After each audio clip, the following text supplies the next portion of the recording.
यीशु हमें क्या देने के लिए आया? केवल चंगाई,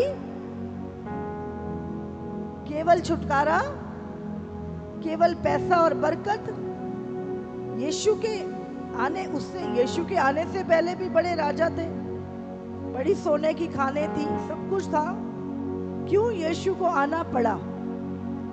यहाँ पे मसला जो था वो था हमारा अनंत काल का जीवन, क्योंकि बाइबल कहती है हम सब पापी हैं, कोई धर्मी नहीं, एक भी नहीं, सबने पाप किया और सब परमेश्वर की महिमा से रहित है। और यीशु एक पापी जब मरता है, रोमियो 6:23 में लिखा है कि पाप की मजदूरी मौत है। कौन सी मौत? प्रकाशित वाक्य में लिखा है वो दूसरी मौत, वो आग की झील में जब दुष्टों की आत्माएं सड़ेंगी अनंत काल के लिए। ये पीरियड, लोग झूठ बोलते हैं कि थोड़े बहुत दिन जाएंगे, अब उसके बाद निकल जाएंगे। परमेश्वर वचन कहता है अनंत काल के लिए। अगर ये मसला इतना गहरा ना होता तो प्रभु कभी अपने पुत्र को क्रूस में मरने के लिए ना भेजता। वो किसी प्रॉफिट को भेज देता, किसी व्यक्ति को भेज देता, अपने इकलौते पुत्र को कभी ना भेजता। तो आज हमें जानना है, भले आज आप चंगाई के लिए आए हैं, छुटकारों के लिए आए हैं, लेकिन जो सबसे बड़ी समस्या है हमारे जीवन की, और जो प्रभु चाहता है कि हम नाश ना हो पर हम अनंत काल के जीवन को पाए। हालेलुया। और वो अनंत काल का जीवन यीशु पे विश्वास करने के द्वारा हमारे भीतर आता है। हालेलुया। बाइबल कहती है जिसके पास पुत्र है उसके पास अनंत काल का जीवन है। पुत्र है हमारे पास, यीशु है क्या? अगर यीशु हमारे पास है तो अनंत काल का जीवन भी हमारे पास है। हालेलुया। और जब हम अनंत काल का जीवन पा चुके हैं, अब हमें क्या करना है? उस जीवन के मुताबिक, जो जीवन हम पा चुके हैं, हमें प्रभु के वचन पे चलना है। बाइबल में लिखा है कि ये लोग होठों से तो मेरा आदर करते हैं पर इनका मन मुझसे दूर है। एक वचन निकालेंगे, मरकुस 7 जब 1 से पढ़े अगर हम। तब फरीसी और कई एक शास्त्री जो यरूशलेम में आए थे उसके पास इकट्ठा हुए, और उन्होंने उसे उसके कई एक चेलों को अशुद्ध अर्थात बिना हाथ धोए रोटी खाते देखा, क्योंकि फरीसी और सब यहूदी पुर्नियों की रीति पर चलते हैं, और जब तक भली भांति हाथ नहीं धो लेते तब तक नहीं खाते, और बाजार से आकर जब तक स्नान नहीं कर लेते तब तक नहीं खाते।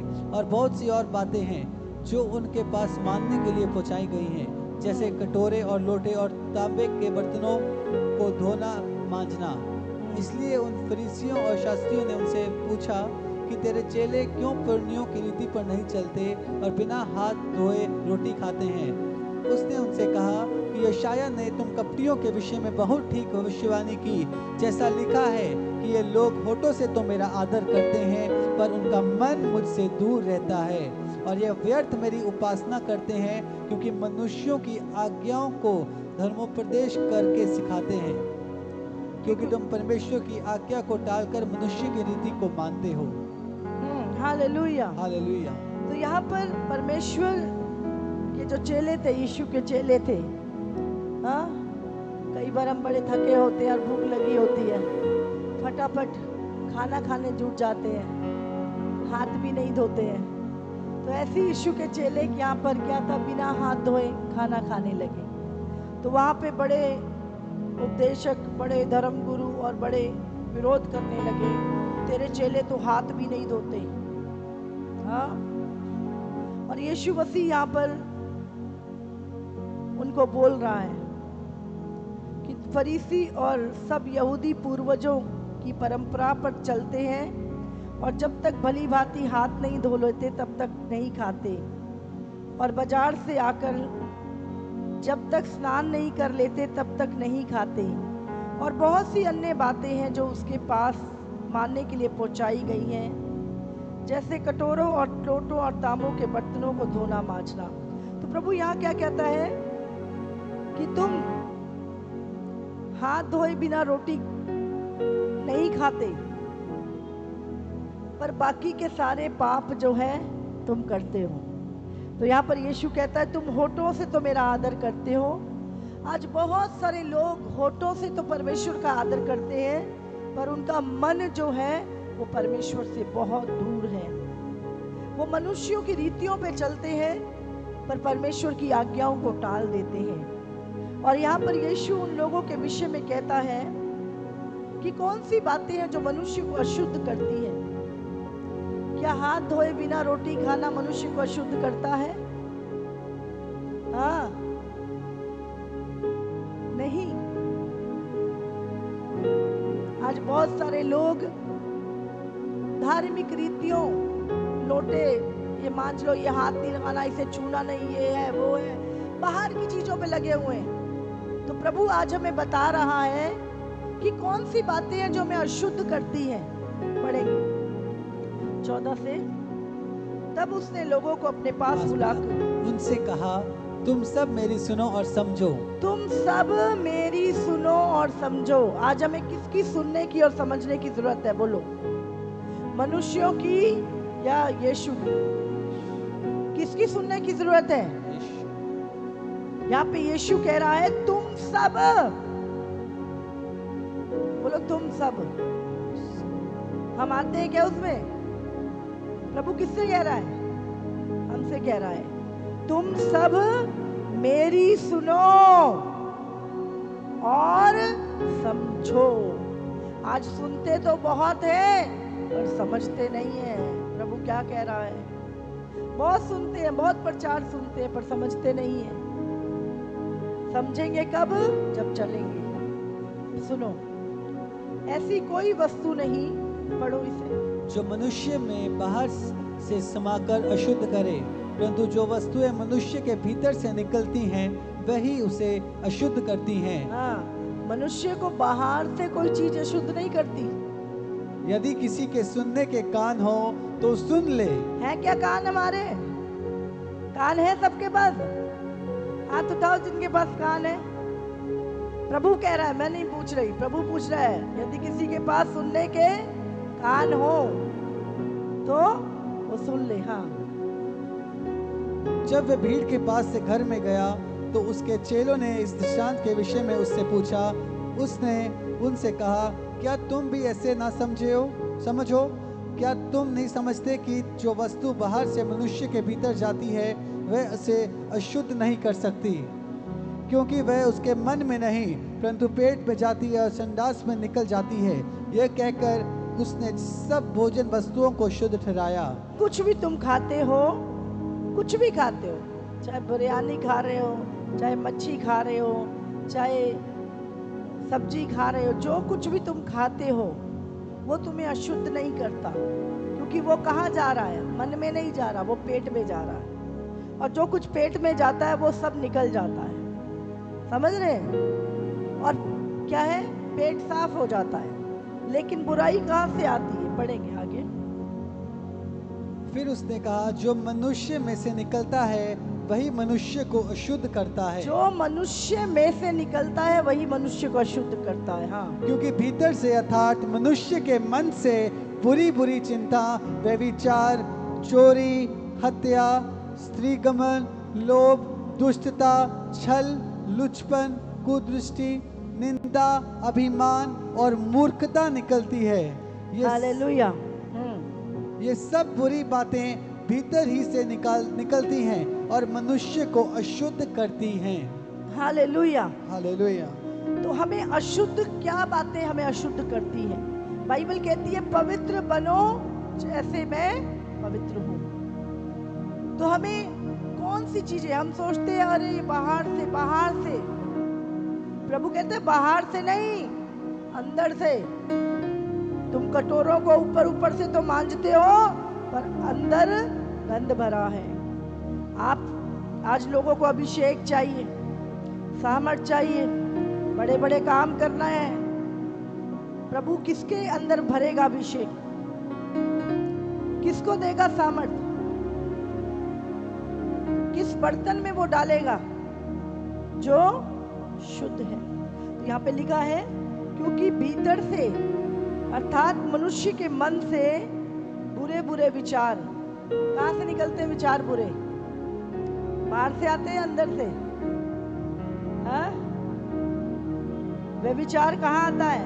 मन में। वे विचार चोरी, हत्या, परस्त्री गमन, लोभ, दुष्टता, छल, लुचपन, कुदृष्टि, निंदा, अभिमान और मूर्खता निकलती है। ये सब बुरी बातें भीतर ही से निकलती है और मनुष्य को अशुद्ध करती है। समझ रहे हैं आप? ऊपर से चाहे कितने ब्रांडेड कपड़े पहन लो, पर अंदर से क्या? अगर हमारे अंदर अशुद्धता है। आज अगर आपका नया जन्म हो चुका है तो आपको अपने इस जीवन का, अनंत काल के जीवन का ध्यान रखना है। हालेलुया। ये सारी बातें क्या करती है? मनुष्य को अशुद्ध करती है। कितनों को समझ में आ रहा है? और मैं आपको बता रही हूं कि परमेश्वर हर पाप की मजदूरी देता है। जब आप यीशु के पास आए, आपने बहुत गुनाह किए, पाप किए, सब कुछ किया और प्रभु के पास आके क्षमा मांगी, क्योंकि क्षमा करने का अधिकार यीशु के पास है। और यीशु ने आपको क्या किया? क्षमा कर दिया। लेकिन अब क्षमा करने के बाद आगे के नियम प्रभु ने, अनंत काल के जीवन के नियम हमें दिए। अब हमें क्या करना है? उस नियमों पे सिर्फ मुंह से प्रभु प्रभु नहीं करना। हमें प्रभु प्रभु करने से, यीशु ने कहा बहुत सारे आएंगे, प्रभु प्रभु करेंगे, कहेंगे हमारे तुम्हारे नाम से दुष्ट आत्माएं निकाली। ये तो अगबों की बात हो रही है, विश्वासियों को तो ठिकाना ही कहां पर है। समझ रहे हैं? प्रभु पक्षपात नहीं करता। प्रभु की नजर में कोई पक्षपात नहीं। हमें याद रखना है, यीशु ने कहा पवित्र, प्रभु किन लोगों को लेने आ रहा है? पापियों को या पवित्र लोगों को? हाँ, आ भी रहा है कि नहीं आ रहा? हाँ, विश्वास है क्या? यीशु आ रहा है? सबको विश्वास है? तैयारी चल रही है? तैयारी चल रही है? आपको पता है जब कोई आपके घर आता है तो आप क्या करते हो? साफ सफाई करते हो, घर की तैयारी करते हो। तो तैयारी चल रही है यीशु के लिए, साफ सफाई चल रही है अंदर की, कलीसियाओं की। हालेलुया। आ रहा है, पता होने से तो कोई बड़ी बात नहीं। शैतान को भी पता यीशु आ रहा है, तुम्हें पता है तो कोई बड़ी बात नहीं है। लेकिन तैयारी कितनी है? अभी भी लालच से भरे हुए हैं, अभी भी व्यभिचार से भरे हुए हैं, दुष्टता से भरे पड़े हैं। तो काहे की तैयारी?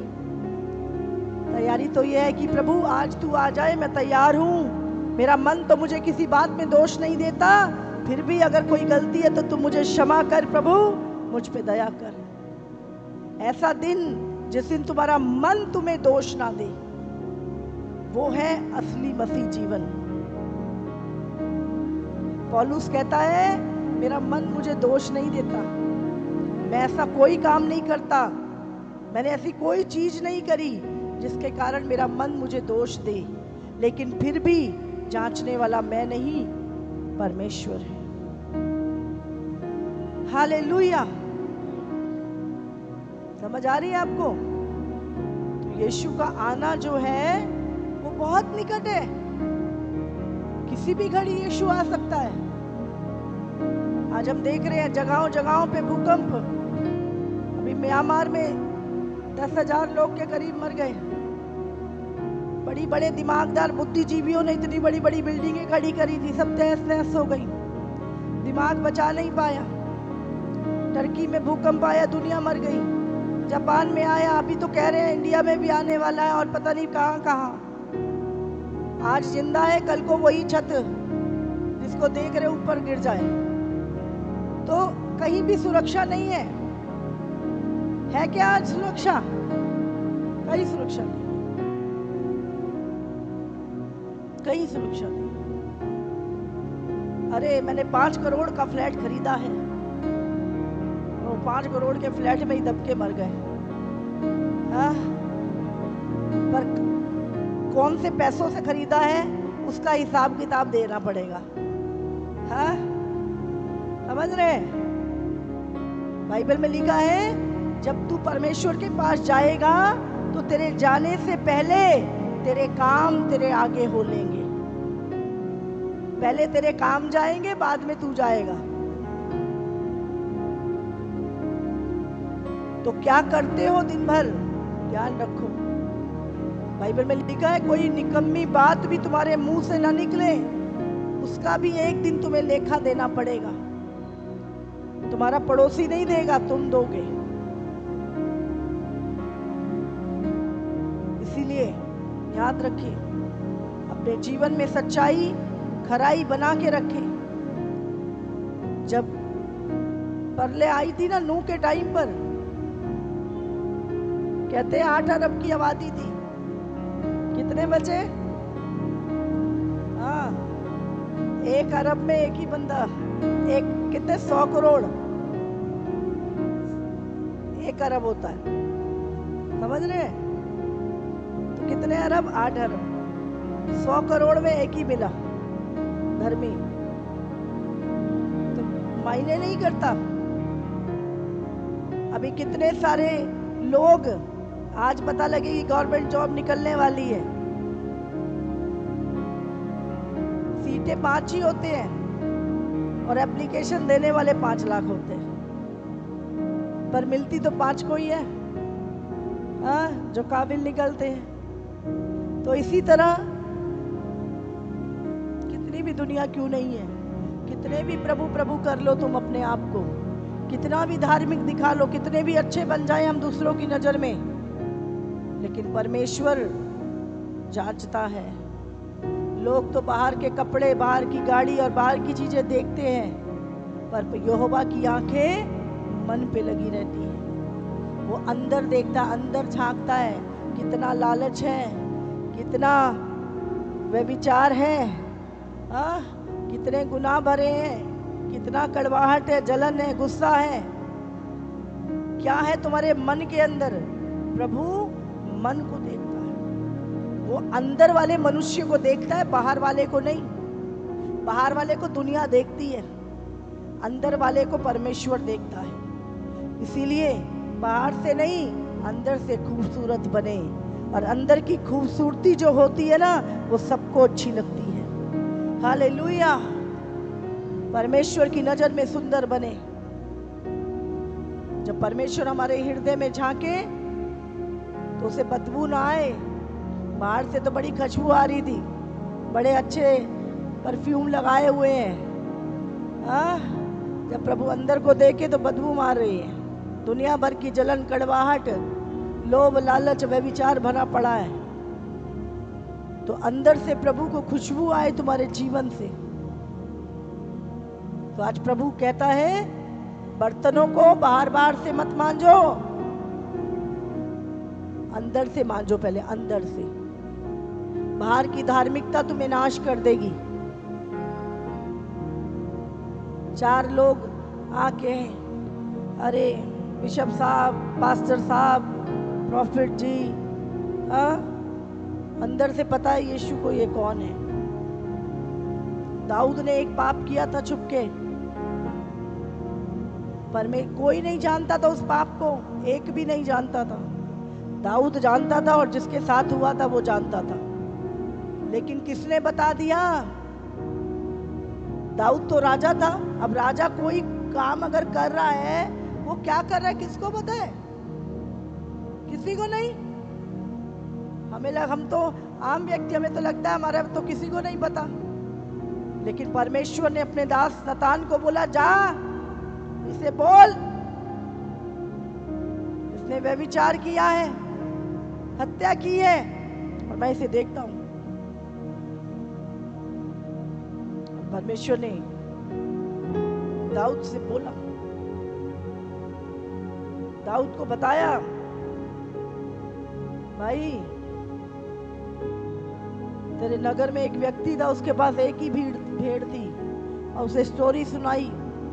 दाऊद ने विरोध नहीं किया, दाऊद ने भविष्यवक्ता को मरवाया नहीं, उसने रिपेंट किया, उसने पश्चाताप किया, उसने कहा हाँ मुझसे पाप हुआ है,